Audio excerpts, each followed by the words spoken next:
मात्रै भन्छु म। म त आएन आएन चाहिँ कान्छी भनेछु हेरेछु अझ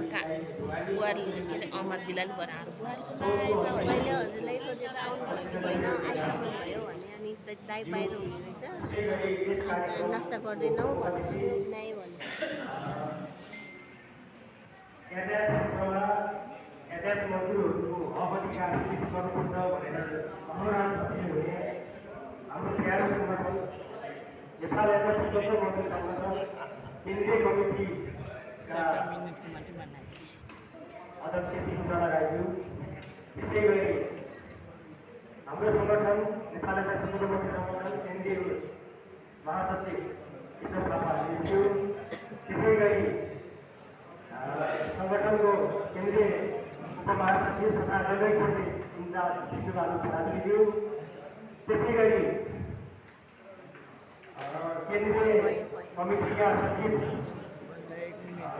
धर्म बस्नेतज्यू त्यसै गरी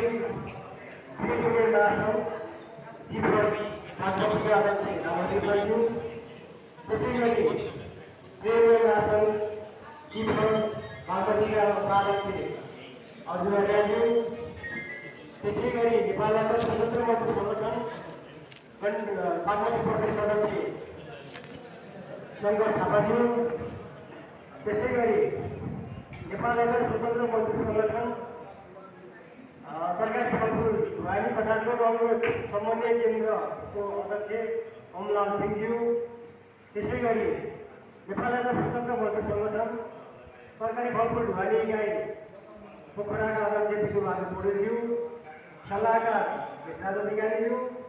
त्यसै गरी फिसिङबाट पाल्नु हुने हाम्रा अध्यक्षज्यूहरू सचिवज्यूहरू त्यसै गरी हेटौडाबाट पाल्नु हुने हाम्रो आइटी दाई हाम्रो रामहरि सर र यस कार्यक्रमलाई भव्य र सफलता सफल बनाउनुपर्छ भनेर यस चितवन जिल्लाको विभिन्न सङ्घ संस्थाबाट उपस्थित हुनुभएका अतिथिगणहरू त्यसै गरी आज यस कार्यक्रमलाई भव्य र सफल बनाउनको लागि पर्नु हुने